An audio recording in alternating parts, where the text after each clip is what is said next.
just a soft, little tender word from Jesus in the gospel reading. We're actually going to be focusing on the second reading, Nehemiah 2, as I said at the beginning of our time together in Welcome.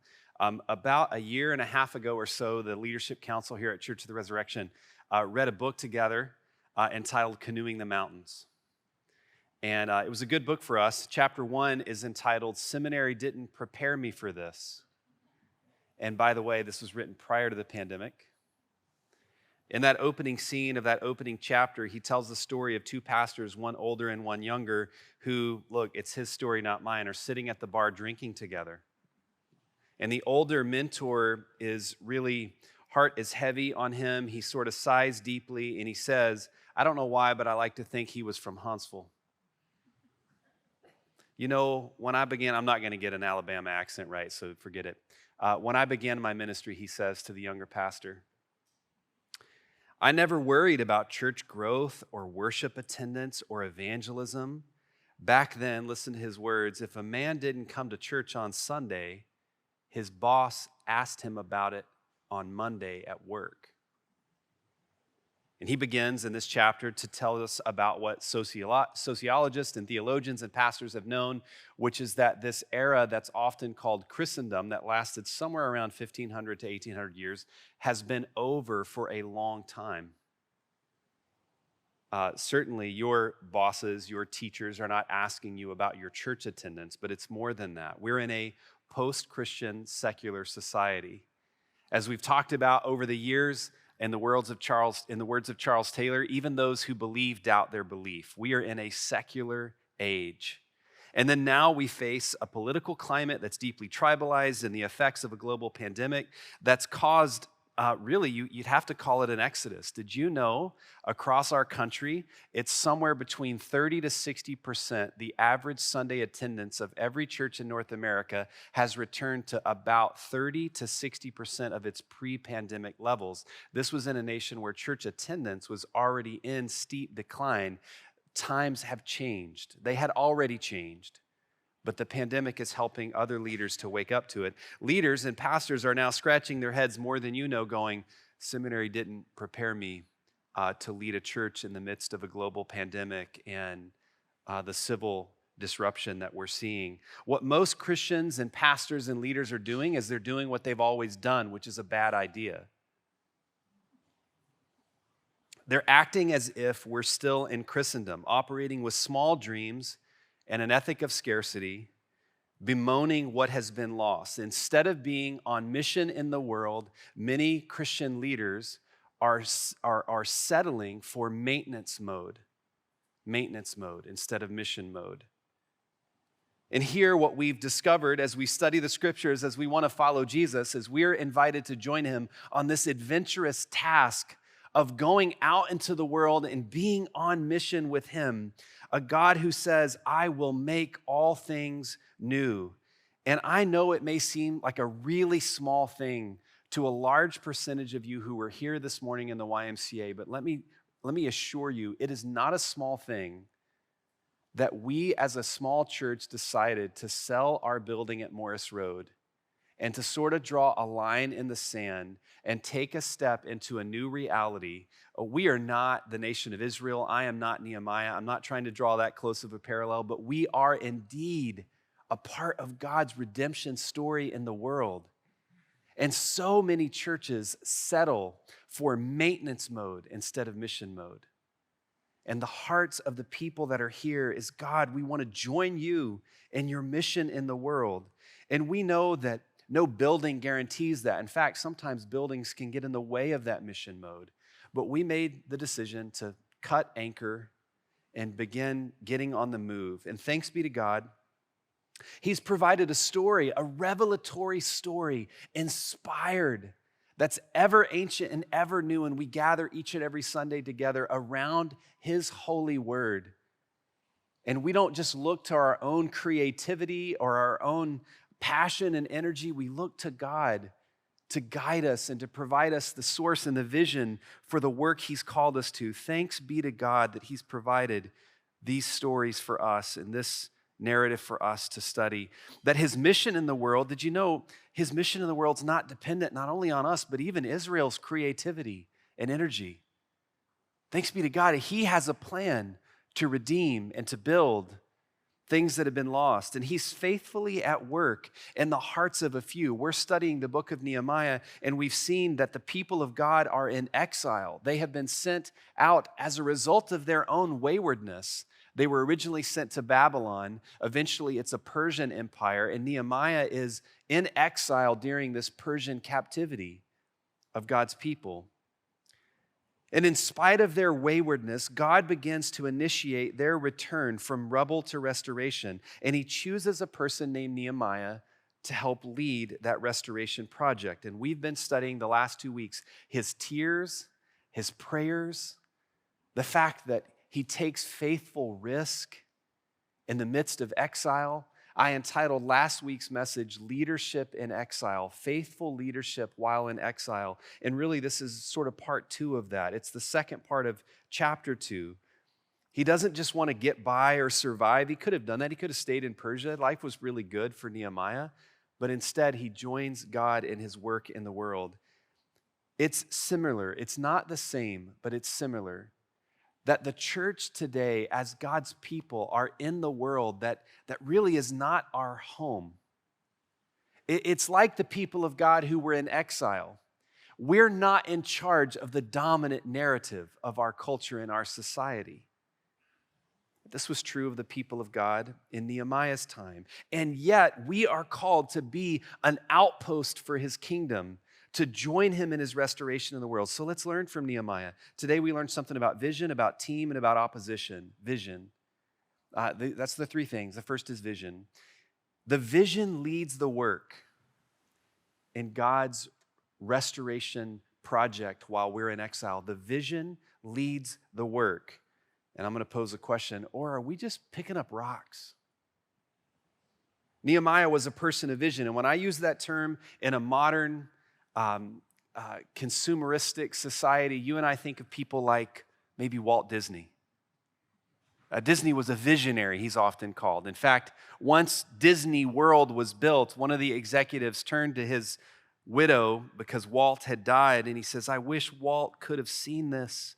And she said very famously, "Walt did see this. This is why it's here."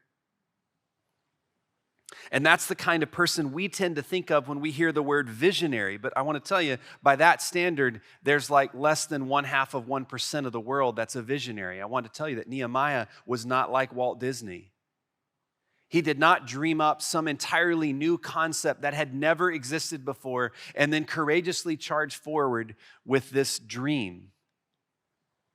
Most problems in the world, most rubble in the world that God calls us to be a part of its restoration don't need brilliant creativity. They need somebody with faithful hope in the gospel of Jesus Christ to step forward, to trust God and his character and his promises to be at work, restoring all things. What Nehemiah did is he grasped what was most important in the world. And you know what that is?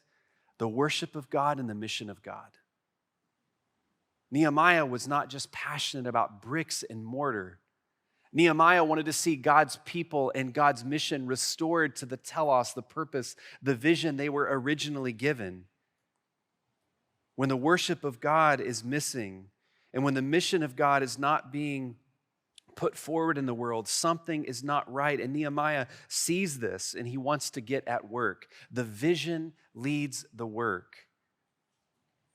The same is true for us today. And vision helps us to see the bigger picture. I think if you would have interviewed 3 or 4 different people among the rubble of Jerusalem in those early days, you would have gotten varied responses at what they're doing. If you just said, hey, what are you guys doing? The first person might have said, we're picking up rocks. Nehemiah asked us to pick up rocks, so we're picking up rocks. Second person might have said, we're building a wall. And that suggests maybe a little bit more understanding. Maybe the third person would have said, we're protecting the city and our temple. And that's kind of right, but not quite. You ask Nehemiah, and it might have gone something like this: we believe God's called us to secure the worship of God for future generations and to advance the mission of God throughout the world. That's vision leading the work. We're not just picking up rocks, although it feels like that. What if you asked people across our country, why are you at church today? Wonder what kind of response or responses we might hear.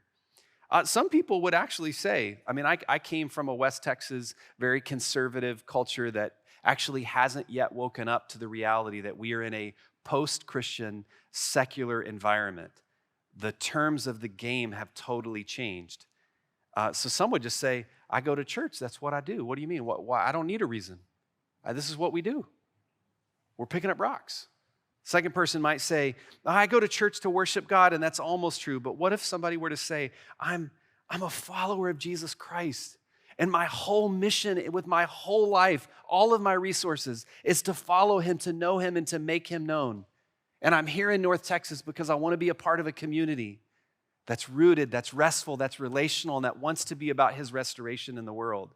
Now we're getting somewhere. Vision takes time to mature, though. It doesn't happen overnight. It has to lead the work, but it takes time to mature. Nehemiah spends 4 months praying before he goes to his king. Then he comes and he surveys all the work. He actually tells us, as the narrator, I hadn't let anybody in on it yet. This vision has grown. It's matured in Nehemiah. And he spends this time praying, but we'll come back to this, but vision has to lead the work.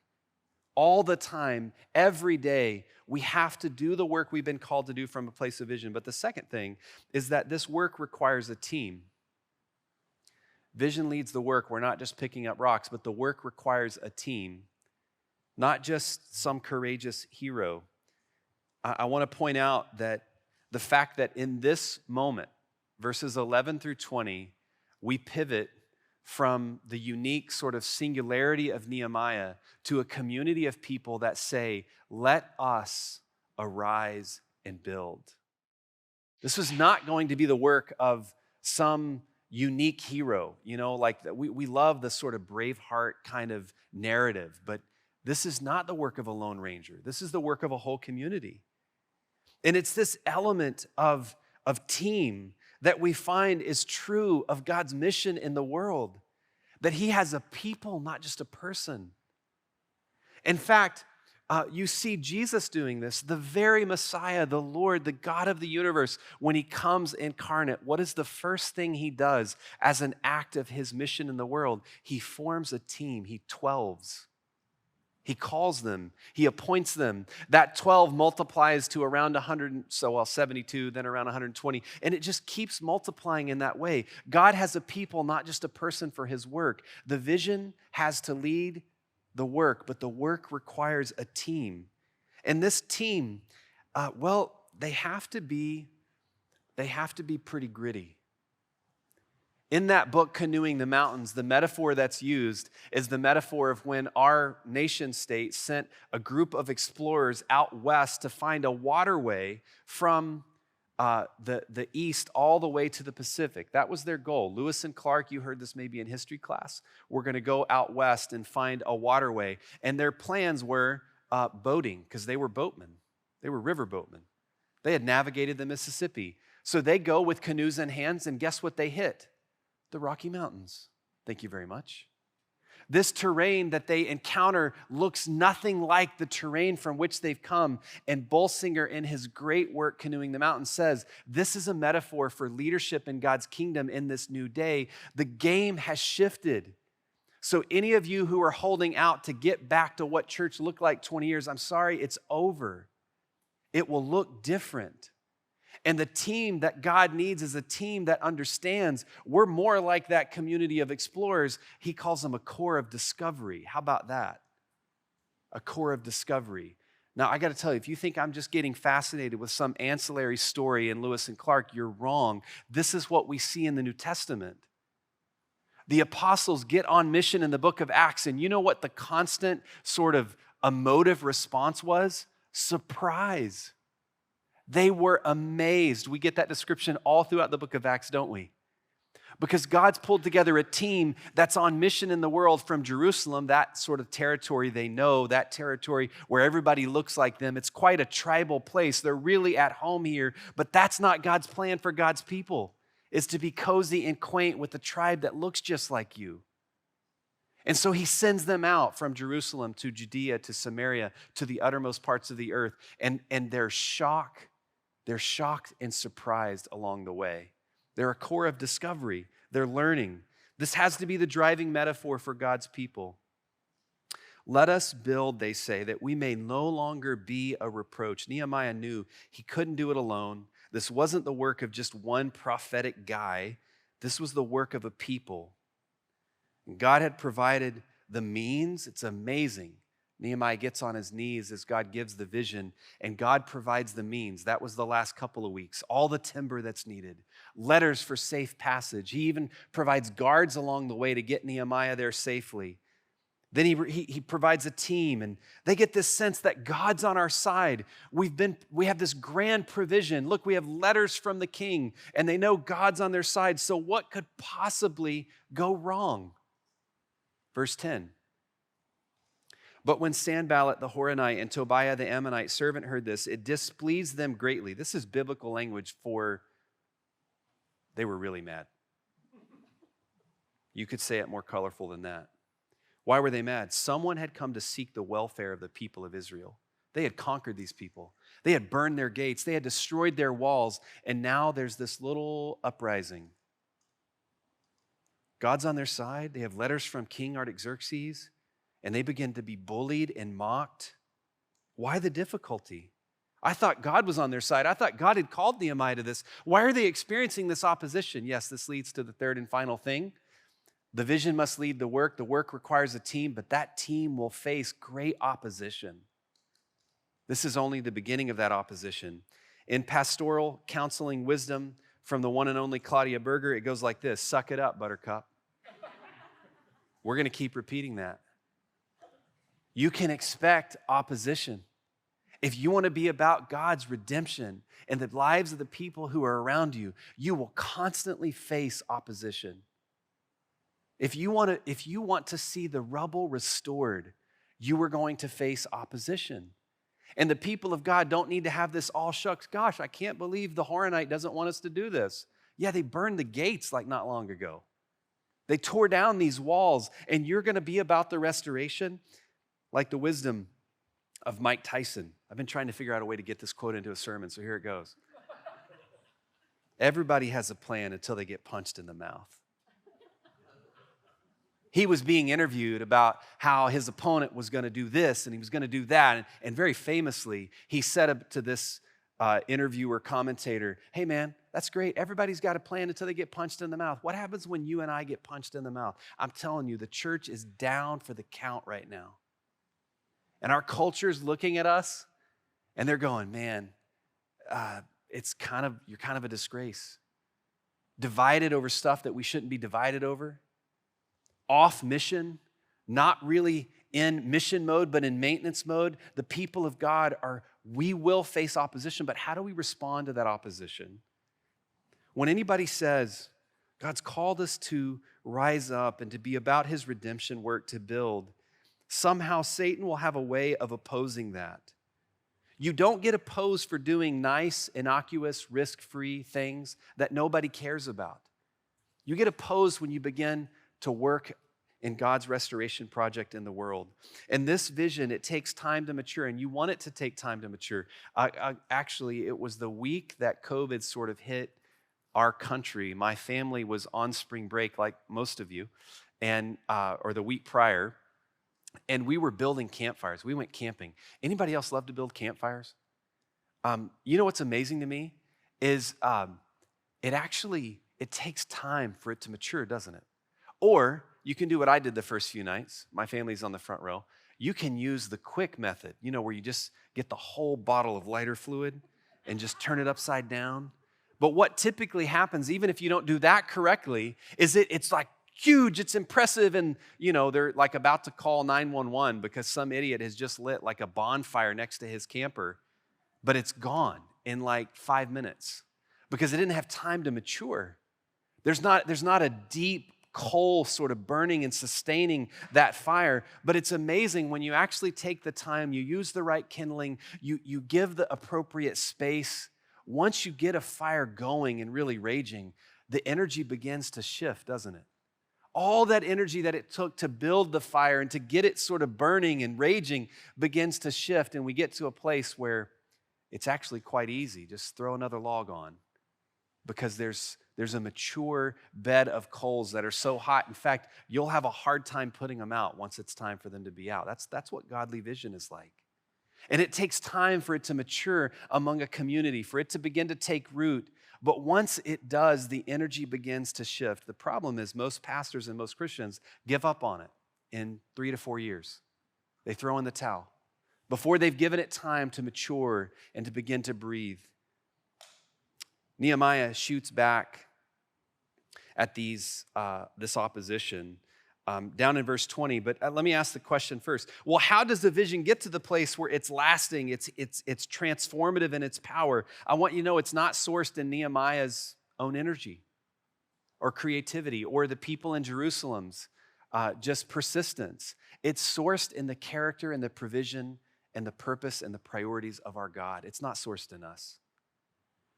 And when you see great things happen in and through a community of people in a local church, it is not because they are so great and they've got things figured out. They are people who are fixated on the greatness of their God and his purposes in the world. And that begins to sustain a fire that the whole town will want to come and watch. Nehemiah shoots back and he says, in the Message paraphrase, he says, the God of heaven will make sure we succeed. They come at him. They come directly at Nehemiah, and he responds and says that. We're his servants, and we're going to work rebuilding. He tells them to stick to their own business. He says, Jerusalem's none of your business. This is God's turf and his people. We had gone to West Africa. I had gone for the first time to West Africa. I was around 20, 21 years of age, and I had traveled with a couple of pastors that had been at this kingdom work much longer than I had. And I remember our team, while we were there, was being criticized by other Christians for the work we were doing that week. By the way, this is not an uncommon thing. Like you get overseas and there's like unreached people groups, but somehow the Christians find a way to fight each other. You thought that was just a Western problem. It's everywhere. And we were being criticized, and I was new. I mean, I'm 21. I'm not used to being, we're out here doing mission work. What the heck? Why are we taking this opposition? And I spoke up, not to the people, but to the team that I was with. And one pastor that had been out it for a while, his name's Chuck Jameson. His son's sitting right here. He's my brother-in-law now. He said, Brian, have you ever heard of the man in the arena? I said, no. Brene Brown wasn't making the speech popular just yet. Hadn't heard it. And he says, hey man, this is part of the deal.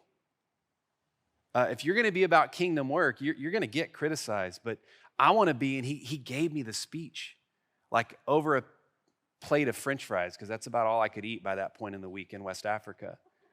Jameson said, it's not the critic who counts, not the man who points out how the strong man stumbles. You guys know this speech? This is worth your time. Apply it with a kingdom vision. It's not where the doer of the deeds could have done them better. The credit belongs to the one who's actually in the arena, whose face is marred by dust and sweat and blood, who strives valiantly, who errs, who comes short again and again.